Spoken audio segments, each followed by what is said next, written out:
Topik 1. Demonstrasi kontekstual. Pemahaman tentang peserta didik dan pembelajarannya. Topik ini telah kami diskusikan bersama kelompok kami, yaitu Vicky Vidyasari dengan NIM 23021141727, Wahyu Robiatin Nikmah dengan NIM 23021141729, dan Dewi Nur Alia Safita dengan NIM 23021141713. Untuk kasus 1, bayangkan jika Anda adalah seorang guru matematika di kelas 7. Saat ini Anda hendak menyampaikan materi mengenai matematika sosial, yakni mencari nilai rata-rata. Untuk memudahkan peserta didik dalam memahami pembelajaran, Anda mencoba untuk membuat urusan atau langkah-langkah yang perlu diikuti oleh peserta didik agar dapat mencari nilai rata-rata pada sebuah soal. Anda meminta kepada peserta didik untuk mengerjakan soal yang Anda berikan. Hasilnya, peserta didik mampu mengerjakan dengan benar sesuai dengan langkah yang telah Anda siapkan. Beberapa saat kemudian, Anda meminta kepada peserta didik untuk mengulangi soal yang sama tanpa melihat urutan pengerjaan soal, dan peserta didik mampu mengerjakannya dengan benar. Lalu, untuk kasus pertama, menurut Anda, apa yang membuat peserta didik mampu mengerjakan soal dengan baik pada percobaan kedua atau tanpa melihat urutan atau langkah pengerjaan soal? Menurut kelompok kami, berdasarkan kasus tersebut menunjukkan bahwa peserta didik mampu mengerjakan soal dengan baik pada percobaan kedua tanpa melihat urutan. Hal ini adanya faktor pemahaman yang baik dari peserta didik terkait konsep dasar cara mencari nilai rata-rata dengan melalui bimbingan dari guru pada awal pembelajaran, yaitu dengan membuat langkah-langkah mencari nilai rata-rata, sehingga mereka dapat menerapkan konsep tersebut dalam mengerjakan soal matematika pada percobaan kedua secara mandiri.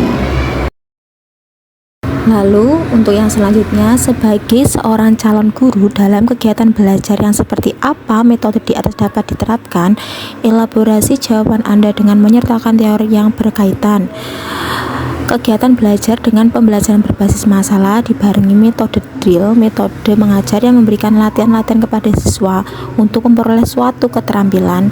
Kegiatan latihannya akan dilakukan secara berulang-ulang sehingga peserta didik tidak hanya dilatih kemampuan mengerjakan soal namun juga pemecahan masalah. Hal ini sejalan dengan pandangan teori konstruktivisme. Pengetahuan tumbuh dan berkembang melalui pengalaman. Pemahaman berkembang semakin dalam dan kuat apabila selalu diuji oleh berbagai macam pengalaman baru. Berdasarkan teori ini menunjukkan bahwa peserta didik pada mulanya diberikan pengalaman awal atau pengetahuan awal, kemudian diberikan latihan berulang untuk membuat urutan atau langkah-langkah yang perlu diikuti oleh peserta didik agar dapat mencari nilai rata-rata pada sebuah soal, sehingga membuat peserta didik bisa menangkap pelajaran dengan sangat baik dan bisa paham dengan tentang bagaimana cara pengerjaan soal yang diberikan oleh guru. Selain itu, peserta didik juga sudah terbiasa melakukan latihan soal bersama dengan gurunya sehingga memiliki gambaran tentang langkah-langkah pengerjaannya. Berikut disajikan kasus 2 di mana Rina adalah seorang guru di kelas 1 SD. Sebagian besar peserta didiknya belum bisa berhitung dengan lancar. Rina sedang memikirkan cara yang sesuai untuk membantu setiap peserta didik menyelesaikan tentang belajarnya. Menurut Anda, apa yang dapat Rina lakukan untuk membantu peserta didiknya sesuai dengan tahapan perkembangan usia? Ada beberapa hal yang dapat dilakukan oleh Rina untuk membantu peserta didiknya yang masih dalam tahap perkembangan usia yang berbeda dalam mempelajari matematika. Yang pertama adalah memahami tahapan perkembangan usia. Rina perlu memahami bahwa peserta didik di kelas 1 SD masih berada dalam tahap perkembangan kognitif yang sangat mendasar, di mana mereka mulai mengembangkan pemahaman dasar tentang angka dan operasi matematika. Pada tahapan ini, peserta didik cenderung lebih visual dan praktis dalam belajar. Untuk langkah kedua adalah penggunaan materi pembelajaran yang konkret, di mana Rina dapat menggunakan materi pembelajaran yang konkret dan visual untuk membantu peserta didik memahami konsep-konsep matematika. Misalnya, menggunakan manipulatif seperti kelereng, blok matematika, atau kartu angka untuk membantu peserta didik memahami konsep jumlah, pengurangan, atau bahkan konsep geometri sederhana seperti bentuk dan ukuran. Yang ketiga adalah pendekatan berbasis permainan, di mana peserta didik di usia ini cenderung belajar lebih baik melalui permainan dan kegiatan yang menyenangkan. Rina dapat mengintegrasikan permainan matematika ke dalam pembelajaran seperti bingo matematika, papan permainan, atau aktivitas kelompok yang melibatkan pemecahan masalah matematika sederhana. Untuk yang keempat adalah dengan memberikan dukungan individual, di mana setiap peserta didik memiliki kecepatan belajar yang berbeda-beda. Rina perlu memberikan dukungan individual kepada peserta didik yang memerlukannya.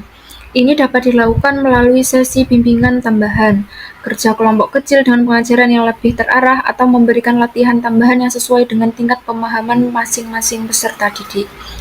Untuk yang kelima adalah dengan menyediakan umpan balik yang konstruktif, di mana Rina perlu memberikan umpan balik yang positif dan konstruktif kepada peserta didik.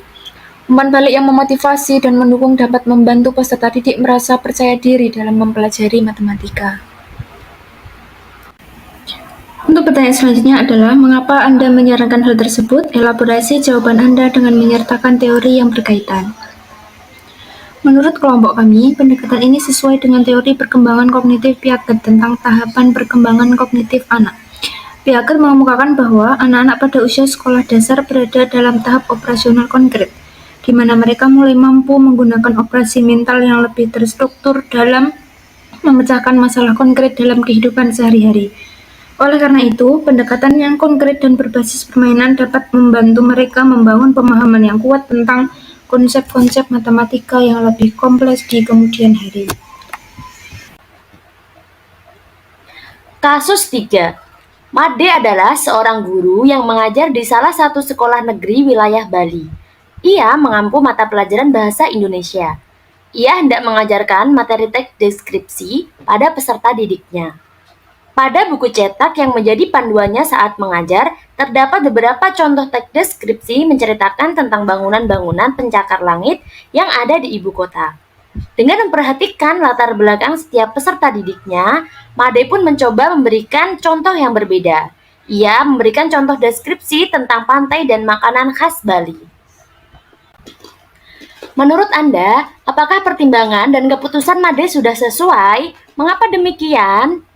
Menurut saya, pertimbangan dan keputusan Made dalam memberikan contoh teks deskripsi tentang pantai dan makanan khas di Bali sangat tepat dan sesuai. Made menggunakan prinsip relevansi dengan lingkungan siswa. Prinsip ini mengaitkan materi pelajaran dengan lingkungan siswa. Pemilihan topik yang dilakukan Made sangat relevan dengan tempat di mana dia mengajar, yaitu Bali. Hal ini dapat membantu peserta didik agar merasa lebih terhubung dengan materi pelajaran karena mereka dapat merasakan keterkaitan secara nyata dan langsung antara apa yang mereka pelajari dengan lingkungan di sekitar mereka. Prinsip apa yang Made gunakan dalam kasus tersebut? Elaborasi jawaban Anda dengan menyertakan teori yang berkaitan. Prinsip yang diterapkan oleh Made adalah prinsip relevansi dengan lingkungan siswa. Prinsip ini sejalan dengan teori konstruktivisme yang dikenalkan oleh Vygotsky. Salah satu konsep dasar pendekatan konstruktivisme dalam belajar adalah adanya interaksi sosial individu dengan lingkungannya. Teori ini menekankan pentingnya konteks sosial dengan lingkungan dan pembelajaran. Mengaitkan pembelajaran dengan lingkungan dan budaya peserta didik dapat membantu siswa agar lebih memahami materi pelajaran yang disampaikan. Terima kasih.